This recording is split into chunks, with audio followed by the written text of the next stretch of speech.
Hello. Hello, welcome. I'm really excited to be here in Canada, Toronto, so far away. I'm based in New York, so I'm not that far. So my name is Erica Hanson. I am the global lead for the Developer Student Clubs program. So it's really exciting to be here at the very first summit of this year. There's many more summits to come, but the first one is here in Canada. So this is really exciting.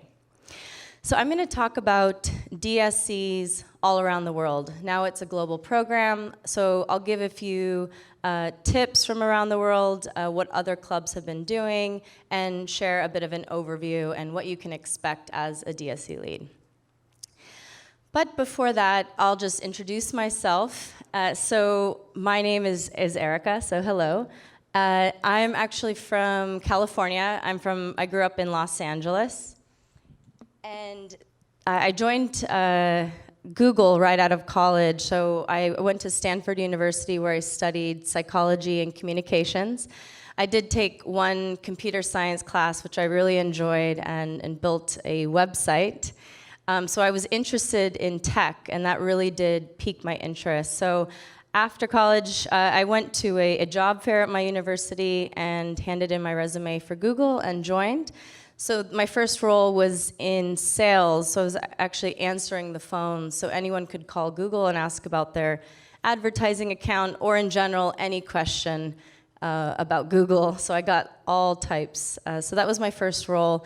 Then I moved to London, where I did sales operations, and finally, that's the Singapore office right here.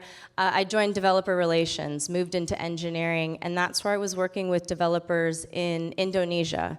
I was managing a Launchpad Accelerator program there and working with the developer communities and also with students, with developer student club leads there. So that was great. Then I moved to New York. That's where I am now. But before that, my interest in communities was really started when I lived in Singapore. So this was one of the first community events I went to on the far left. I just loved going to these meetups, and people were just so passionate and wanting to share their knowledge with other people. So when I got back to Singapore, I wanted to start a community for women in tech. So I co-founded Geek Girl Meetup Singapore. We ran events for women in the community interested in technology and learning more about startups, how to build a startup. So that was a really cool experience. I really enjoyed that process. And eventually, moved to New York, and that's where I'm leading developer student clubs now.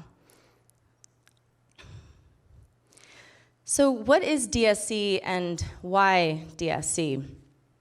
So developer student clubs help thousands of student developers learn globally and work with their communities to solve real-life problems. So that's the core of the program, is helping student developers learn and basically put their skills to use and practice by solving some real-life problems and getting their hands dirty, building some prototypes.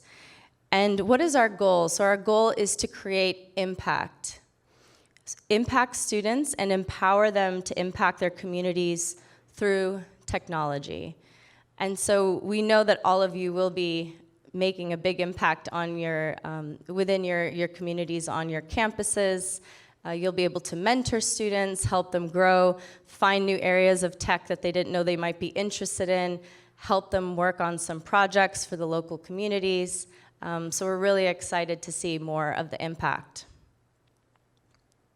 So let's take a step back and go back to where did this start and what is the history of the program? So it started in India in 2017, and as a way to bridge the gap between theory and practice, we aim to provide students the resources and experiences to be more industry ready. So that was what kicked off the program in India, where we had around 89 DSC leads to start. And then I brought the program to Indonesia. So this was our summit that we had. There were about 60 leads. So it was really awesome meeting all of them, and I've been following them closely on social media. They've been doing some really cool workshops and events and sharing some really cool stories. Then the program went to Sub-Saharan Africa. So this was the summit in Nigeria. And now it's all over the world, and now here in Canada. So where are the other DSCs now? There's going to be over 600 universities all over the world, including Korea, US, Canada, all across Southeast Asia, Hong Kong and Taiwan, Europe, and Middle East and North Africa. So it's really, truly now a global program. I got excited that it's so global. So you're part of this global community now, and there's people everywhere around the world that you can connect with, share ideas. So this is the main point here, is that I encourage you to connect with the DSC leads all across the world. We have a global Slack channel that we're going to be inviting you to, where you can share ideas, ask people, what are you doing for your workshops? How did you build your core team? These are questions that you can ask DSC leads all across the world. You can also follow the other communities on social media. So I follow a lot of them. All over the world on Twitter, Facebook, Instagram. Just find them and start following them, and you can see some really cool pictures and hear more about what they're up to. And any other ideas as well that you might have of how you might connect with them globally. Potentially you could do like a video hangout call with them at some point. So think about other ways that you might want to connect with the DSC leads across the world. So what will you be doing as a DSC lead on your campus? So this is all on the lead portal, and I know a lot of you have been through this, but just wanted to reiterate a few things. So at a high level, you will be setting up a club on your campus, and I'll get into details about that very soon. You're going to be leading workshops, hands-on workshops, some speaker sessions. Then you'll be building projects, so allowing students to just start building prototypes, getting feedback, figuring out what problems they want to solve, and then showcasing that. So what we mean by hosting showcases is this is a way for you to showcase any of the projects that have been built within your club. This is a way to show what you've built to your university. It could be here at Google, potentially. You can showcase some of these projects. You can partner with local organizations. So that's really up to you how you want to showcase.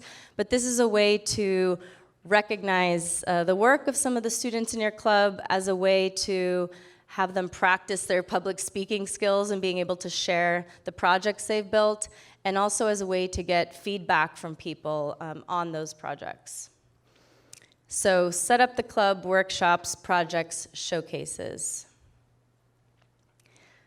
So let's deep dive a bit more into finding a faculty sponsor. So this is part of that setting up a club. I do recommend doing this early. It's helpful to have a faculty sponsor, someone you can bounce ideas off of, someone to support you, potentially to help you get event space if that's an issue on your campus, to get some recognition of your club. You can really consider them as part of your core team as well, and they can really be a good ally. So this is one example at Asheshi University. Dr. David is an awesome ally at this campus and has been involved. He joined some of the meetups, and he's super supportive of the program. And then setting up a core team. This is also a critical part of the process. So we were talking about this yesterday. What's a good number of people to have in the core team? And Kyle had a good answer, more than one. So that's something that we definitely is a good idea, to have more than one. And when I co-led a community in Singapore, there were 3 of us. Each of us had different skills.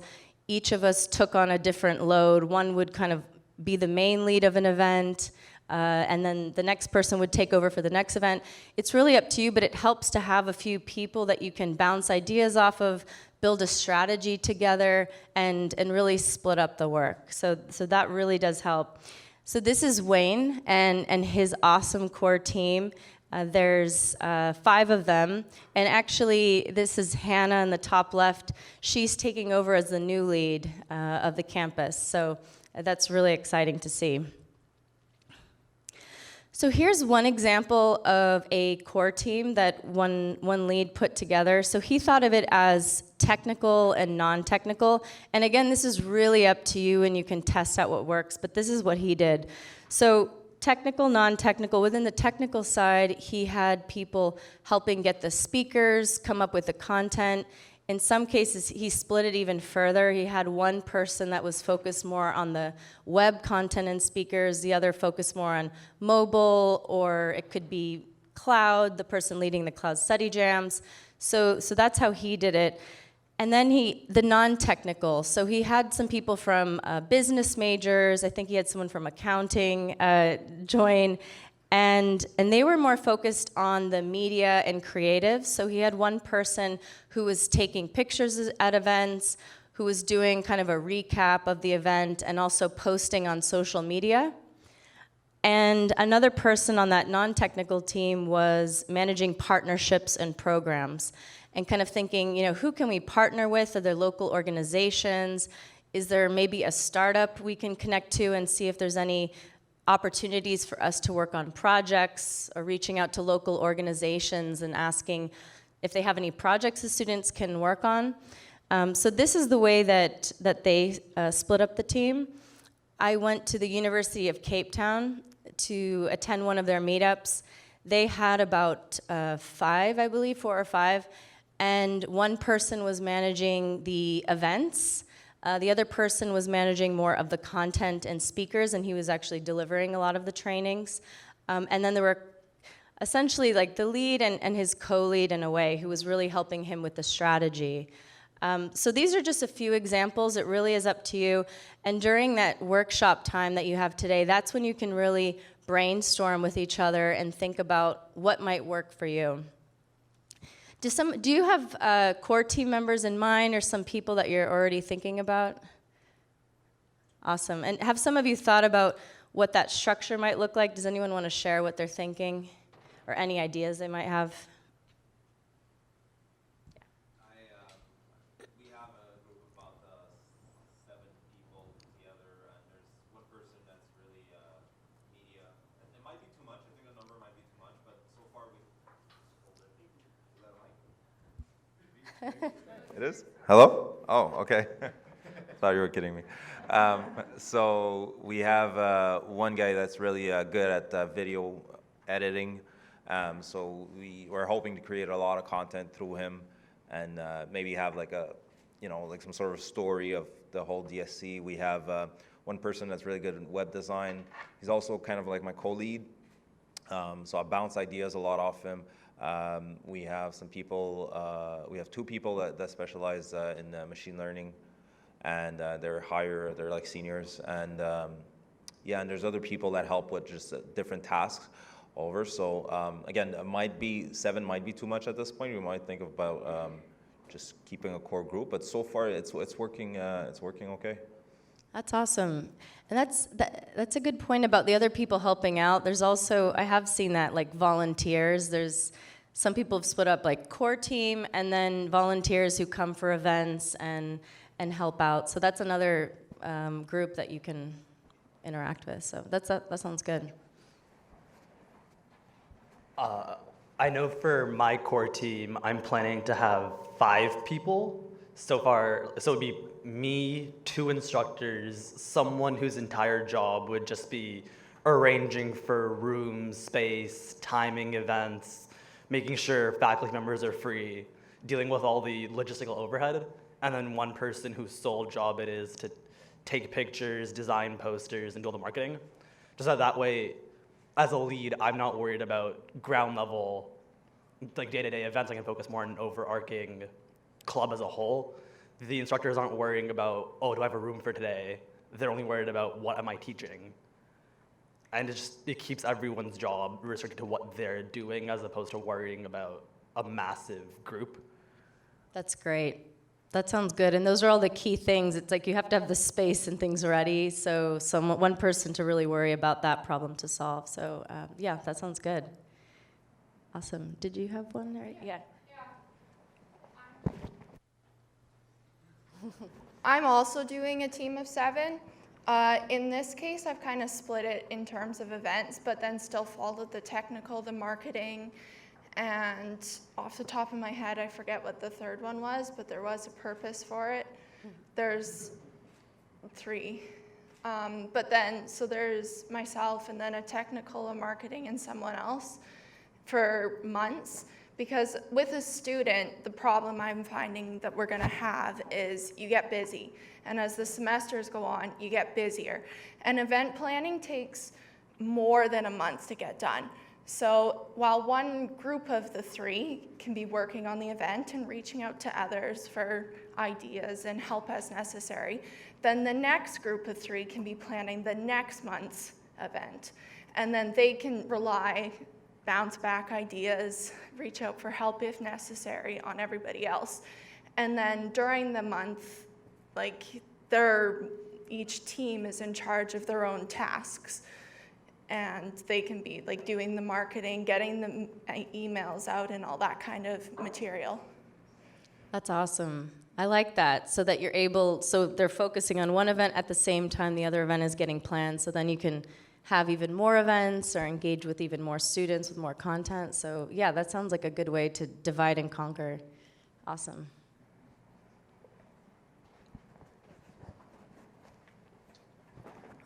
Yeah, I have slightly different approach towards this.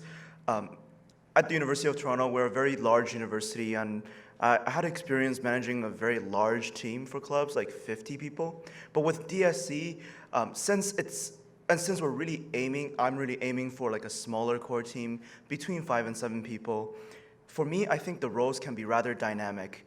I found that in the past, at least at my university, getting people to do specific tasks like doing just the marketing or something could get boring over the span of a year. But instead, if you have a core team of 5 people that are just all leaders in your club who will take on the tasks that need to be done at different times, it could become a little bit of a chaos when it comes to management. But if you do it right, I think it's possible for each and every member of the team to contribute in multiple different ways. And I think as a DSC lead, that's what I would like to do. I don't want to just focus on one specific technical task or non-technical task. Everyone should be able to cover for other people in the case of any sort of missed time or anything like that. So that's more my philosophy towards this leadership team. That's cool.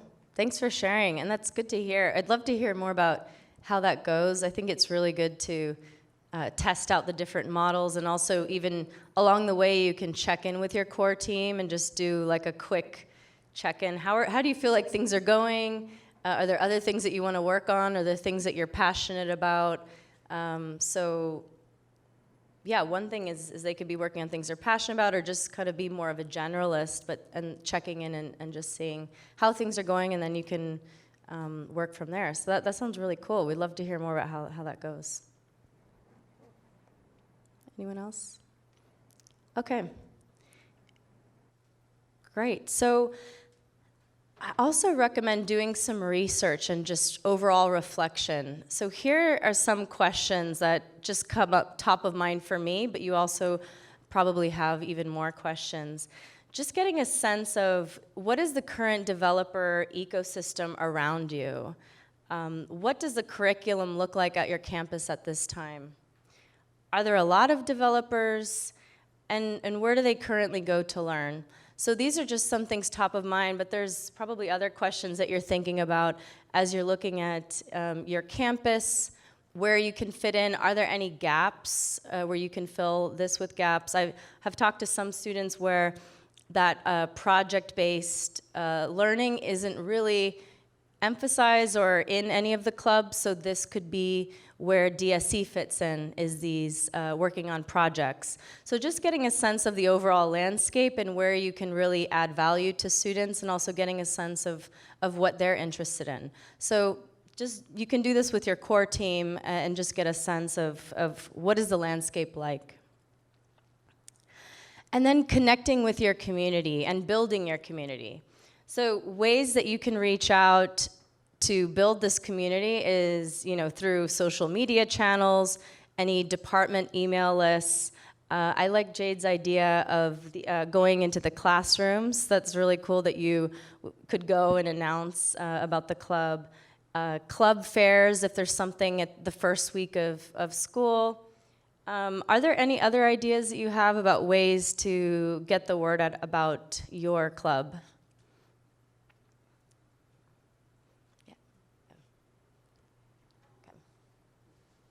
So at my university, we have like a bulletin board that's for a lot of math CS clubs.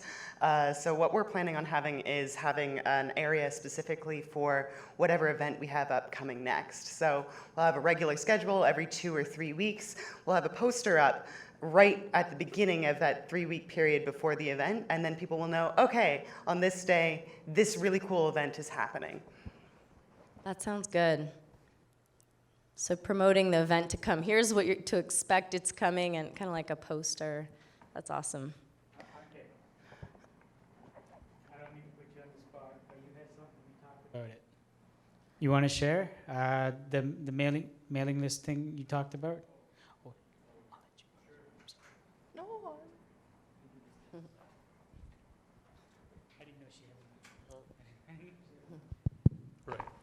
On McMaster, we have a platform called Oscar Plus that's exclusive to Mac students.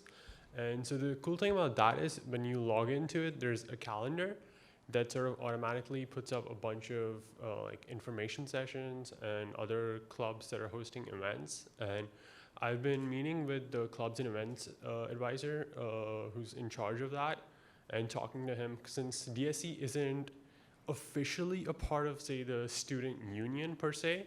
So there are some hurdles that need to be overcome. But I've been in the talks of putting us on that calendar so people can see us and see, oh, okay, I can just like click and register and I'm done, and we'll get all the information of all the students that are coming and all their emails and set up an email list. And I think that'd be a really cool way to reach out to all the students for the campus. Cool. Yeah. Thank you. Yeah, let us know how that goes. Yeah. Awesome. First, this is a pretty good idea, but I don't think it's like an ongoing idea because they're two separate things. But by partnering with a GDG group in your community, you can get a lot of student traction because a lot of students, maybe not undergraduates, are already in that community. And then you just kind of say, well, now we have this, and it gets passed over. That sounds good. I think it's good to partner up with GDGs and especially to connect to the local GDG organizers and see if there's ways that you can collaborate, share ideas, have them come as speakers as well. So yeah, definitely tapping into that network as well.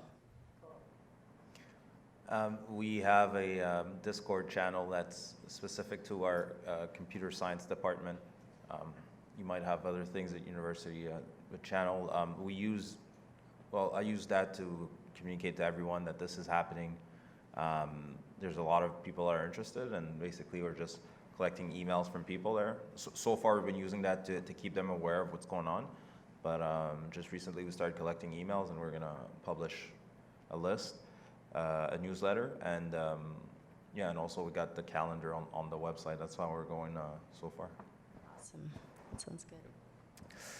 I think we all have that on our university, but we have screen everywhere, and we have the ability to display some content on the screen. So I've arranged with my university to have access to the screen and display whatever we are doing to do in the next week, because it's only for 1 week. So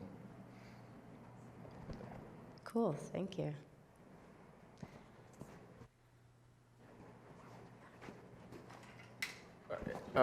Being a member of other clubs around campus, I feel that would be a huge opportunity to reach students already a part of other clubs. Like, for example, I'm part of Q Hacks. I feel that having just having a connection with a different club that already has traction would help also grow the future clubs too, the DSC in the campus too, because there are other clubs around campus like Software Developers Club. There's also like a Web Dev Club too. So reaching those clubs and kind of having like a, I guess, partnership in a way, we can also reach students already interested in these field. Yeah. Definitely. Sounds good. And this is ways for them to learn maybe different technology, was work on projects, and it is good to definitely collaborate with other clubs, cross-promote each other's events. So yeah, that sounds good. Thank you. Great. So we'll move on to hosting your first info session. So an info session would be a way for you to introduce DSC to your campus, to share more about your club, introduce your core team, let people know about what they can expect with the DSC club, that get them excited about what they'll learn, and also that they can build projects. And you could potentially add an engaging tech talk. This is, one campus had done this, bringing in a guest speaker, do a tech talk and an info session. That's really up to you what you would like to do for that first info session. And at this session, during and right after, it'd be good to get a sense of who is in the room, who is joining this info session, how many of them are novices, are intermediate, are advanced. What do they seem to be interested in learning or doing? You can figure out a way to survey them, whether that's just asking or have them fill out a survey. That's really up to you, but it's good just to get a sense of who's there and what are they really interested in. Then next up is leading the workshops. So what do we mean by workshops? I think we know it's hands-on training activity. This could be study jams, and Kyle's going to be talking more about cloud study jams later, pairing online learning with in-person training, mentoring people along the way, hackathons, code labs as well. Also, you can do speaker sessions where different content on different developer technologies is covered. So this is really up to you, what kind of workshop you want to run, and based on the content that people are really interested in. And where to take a look at the content, this is also on the LEAD portal. Here's what we have now. We're going to be adding more and more content. So it's under the content section. So this is the actions on Google content as an example. We have a half-day workshop that's there.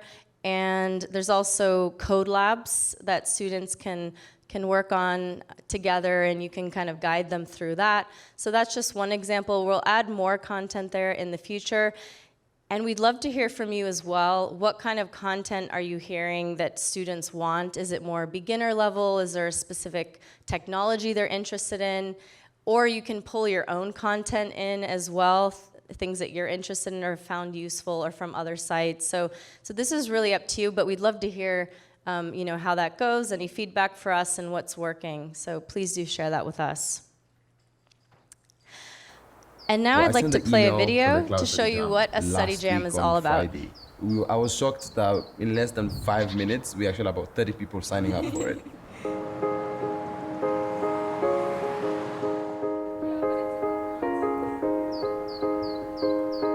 Today we're having a Google Cloud Study Jam. So we have students coming from all majors. We have computer science, management information system, business administration, engineering. And the idea is they kind of have the interest to get to know more about technology, but they don't know where to start.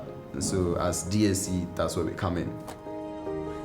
We're gonna do the first 2 labs. We're creating a virtual machine and using the G Cloud and G Cloud shell. So it's pretty much exciting. So your virtual machine was like a house, right? And the SSH is like a gate, like an entry point into the house that you created. Had any experience with... I'm the patron to the Developer Students Club.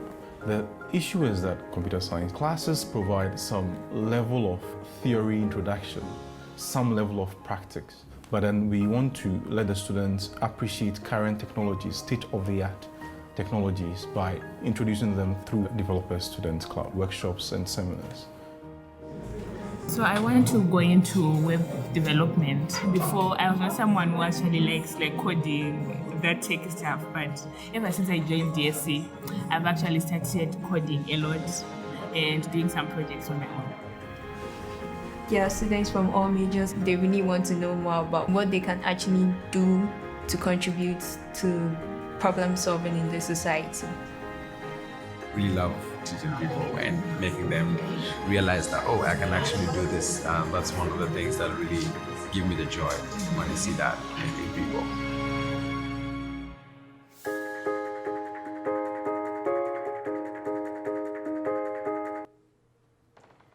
So that's an example of what it's like to be in the room at a Cloud Study Jam that Wayne and his community ran. So they left it open to all majors, saw who came. They also, this is an example of having a lecturer as a faculty sponsor who's supporting and joins their events. So that's an example.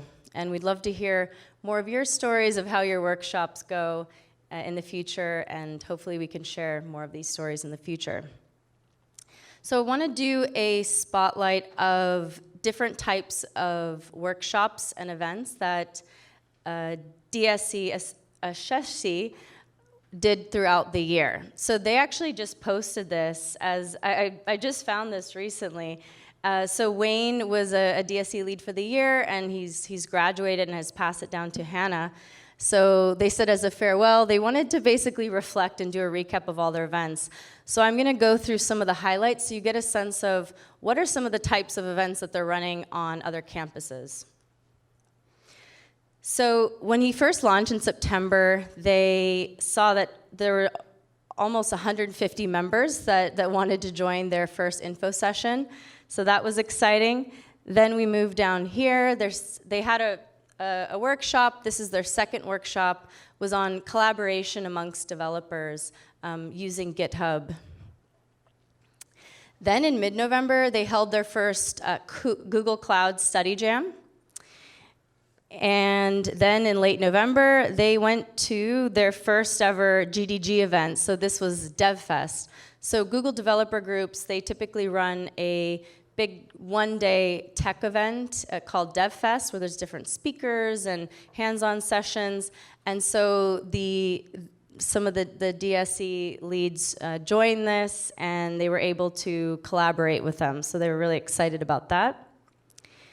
Then in mid-December, they held their first hackathon. In 2019, their first two workshops of the year were on front-end and back-end web development, so that's them here. Then they did a Firebase workshop. It was actually one of the freshmen took the students through the basics of Firebase, so he was wanting to give opportunities to some of the newer students to train other students.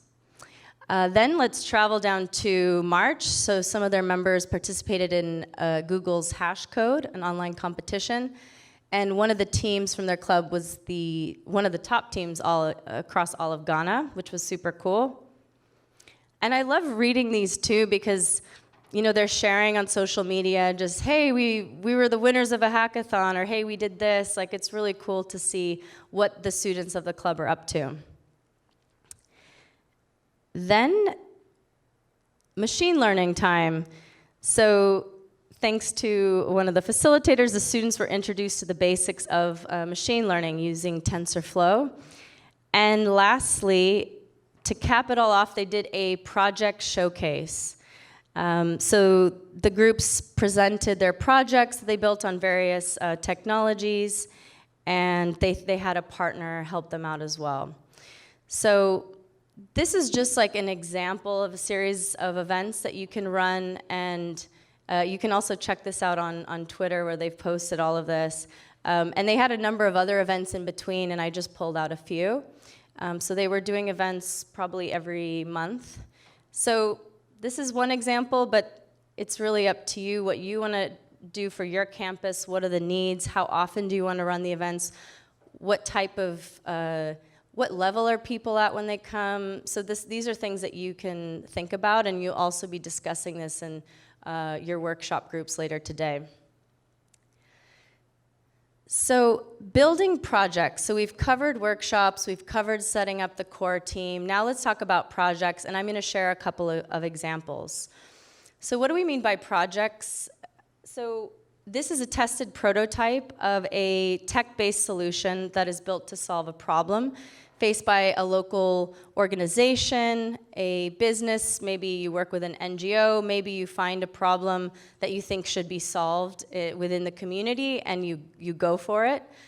So this is really up to you and what the students want to work on. So they can get into project teams, and we would love for some of the best projects to be submitted to the Solution Challenge. So early next year, we are gonna have another global solution challenge where we have a global call for all the best projects. This year, the project that we selected was an immunization app where people can keep track of their immunizations. We'll have a blog post about that really soon, so we were really excited about that. So now I'm going to share an example of a project students worked at this university. I found it difficult navigating a lot of facilities on campus. Most first-year students, they found it a major challenge. So I said, okay, this is something that we really need to solve. The DSC is a community where students who are like-minded come together to learn technologies in cloud, Android development, and web development. So after a few workshops, I figured that we could solve accessibility for first-year students. We decided to use the mall as a use case to build a navigation system using AR technology. At first, people were like, this is really a complex problem to solve. But then after we broke the problem down, we realized that all the technologies we had to use, we had already learned them in our DSC workshops. When I heard about it, I was like, David, I need to join this project because I was lost basically the entire first academic year. And that's what DSC does. It gives you a project and it makes sure that you are well equipped to work on the project. So we had a lot of volunteers and we broke them into teams. First, we had a Blender team to get a 3D model of the building. Then we had the Unity and Scripted team who got the models and made it interactive and available to the Android team, who built the screens and the app and used Firebase, which stores user data and for business analytics. And we had a UI team who created the designer sets and all the dynamic interfaces you see. Last, we had a documentation team who put everything into one file to make it available to the open source community. My name is Paul, and I study chemistry. I got inspired by attending one of the DSC seminars. I'm actually very impressed about my brother's journey here because as a computer science student, I just have to focus on the PC parts, computer building apps, but he has something else to do. But he's still taking some time off to help us, and he's really doing a good job. Now I can build Android apps. That means I can use that as a part-time job, and maybe chemistry as my full-time job, or maybe the vice versa. There were times that we had to meet in the evenings. There were times we had to meet early in the morning just to get the project working. It was hard, but then we looked at the bigger picture and realized that, okay, we can do this, so yeah. DSC is a family and it's about the learning of teamwork and leadership. What we've built is not a perfect app, but we've come a long way by being able to use the knowledge that we gain from our DSC workshops.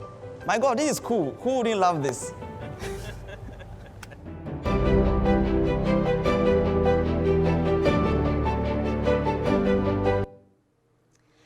So that's an example of a workshop, and in this case, the community got together and worked on this one problem that they wanted to solve together. So the project work is really up to you, how you want to get people to think about different problems, split into however many teams that you want, have them go out and find the solution they want to work on something together. This is really up to you, and you can share ideas with each other. And a couple quotes I wanted to pull out from this. So one was from Joseph. He said, that's what DSC does. It gives you a project and make sure you are well equipped to work on the project. So that is one of the core things of DSC. And also that DSC is a family on his campus. It is about the learning of teamwork and leadership. And that's also what this team-based project building can help with is that leadership and teamwork. And I was mentioning to some of you yesterday that that's something that I didn't learn in university was working in teams, and that's all of my job is team-based work. So that really does help. Would have been helpful in the workforce, but I did have to learn that later. So it's cool that they're getting to work on that now. I'm going to share one more quick example of a project. This is coming soon. We have a video in Indonesia. Basically, there's a lot of flooding in the village where one of the students grew up. And she thought, is there a way that we can alert people about that this flooding is coming? And so with her DSC, they got together and built a prototype for the L-Flood app. And basically, this is a way that they can help give early detection of the floods. The government can send notifications through this app, and also they let people know where there are safe places to go. So they identified a problem, they gathered feedback, they started doing a lot of whiteboarding, working on the flow, and gathered more feedback on the prototype with the users. And so this is what this is the village leader. So she was saying now that with this application, we can reach everyone in the village through their cell phones directly and automatically. And they're working on getting this published. So this is another example of a project that students can work on. So these are the 4 things we went through. So setting up a club, leading workshops, building projects, and hosting showcases. And I touched on the showcases earlier, but really this can take different forms on your campuses, whether you showcase to your university here at Google, maybe at a local DevFest event or a tech event. This is really up to you, and we're excited to hear these ideas. Sharing stories. So I'm really passionate about stories. I love hearing the stories of impact and what all of you are working on. So we want to hear your stories and the stories of your clubs. You will make an impact, and we want to hear about it. So now, I'd like to take you on a quick journey of a DSC member. So imagine that you're on an airplane right now. I know we seem to be talking about planes a lot in the last couple days. And you're traveling across the world to Indonesia. And you meet Hastu. So Hastu is a part of a DSC in Indonesia. She decided to join a DSC workshop because she wanted to learn more about Android. She was curious. So she attended a workshop led by Tessia. This is Tessia on the left. Tessia mentored Hastu during her Android journey. And then Hastu joined a project team. And eventually, Hastu built her first app to help blind students. So she built a portion of the app along with her team. And then Tessia shared this story with us. So we were really excited to hear more about this. Eventually, we invited her to Google I/O, and she was able to meet Sundar, our CEO, and share more about her developer journey. After that, she joined me on stage. So we were at the GDG Global Summit. There were over 500 people there. And Hastu came on stage to share her story with over 500 people. They were really inspired by her. And what she shared through her interpreter is that she's hearing impaired. And she didn't think that because she was hearing impaired that she would be able to be a developer. This was something that she thought was holding her back. And through DSC, she was able to work through challenges and eventually build her first app and join me on stage. So this is Hastu, and one of the many inspiring stories, and she definitely inspires me, and she's continuing on her developer journey. So stories can be big, or they can be small, as long as they mean something to you and your audience, as long as there is some kind of impact. And we'd love to hear any stories from people that you've helped in your community, people who maybe had, didn't even think they would be joining kind of the tech world, and now they're excited to build something. Any type of story. we want to hear this from you, and this is where you can share these stories. It's a forum, and we're always looking through all of these stories, and we do want to share them. And what do we do with these stories? So we read them all. With some of them, we make videos, like the ones you've seen. We really do want to amplify these stories. We also post them on our Google Devs Twitter page, and we have some other channels as well. So this was them sharing Hastu's I.O. journey. So we really do want to amplify these stories. And you don't have to wait for us. You can also amplify and share your own stories. So here's what a couple of the leads have done in the past. So they share, I've seen a lot of Medium articles sharing, here's my journey, here's a project that our students are working on. Sometimes they share, here's a success story, or here's a student who has started their coding journey with us, or who has built something cool. So we do want to hear more of these stories from you. And lastly, I encourage you to connect to other communities. So we've talked about Google developer groups, GDGs. We have Google developer experts, women tech makers. It would be great to connect with them, collaborate with them. You can find speakers, you can invite them to come speak at your events, you can join their events. It's really helpful to have other people that you can collaborate with, share ideas, invite them to your events. And in the future, you can join their leadership teams potentially. So I wanted to share one example in Indonesia. So we had about 60 leads, and 6 of the leads now are leading Google developer group communities in Indonesia. 2 are now women tech makers, ambassadors, and 2 are now on the core team of GDG cloud communities. So we would love to see you joining these communities later and continuing to be leaders in these developer communities. And also you can be a speaker. So we have, this is Isfa. He is now speaking at different events. He got a job at a big startup in Indonesia, and he's been doing Android tech talks. He's been doing tech talks at different I.O. events. So we encourage you to also speak at other events. And now you have headshots, so you can send these to the speaking sessions before. And make sure that you have fun through this whole process. This is a really exciting journey that you're on, and you're able to really build something cool on your campuses, meet some new students, work on projects together, network with each other, but just make sure that you have a laugh and have some fun too along the way. And go DSC. I like dogs with top hats, by the way. It's kind of a niche interest. And lastly, please stay connected. You can add me on LinkedIn, on Twitter, and I'm going to be creating an Instagram page very soon. So let's stay connected, and I'm so excited to see all the impact in the future. So thank you so much, and go DSC Canada.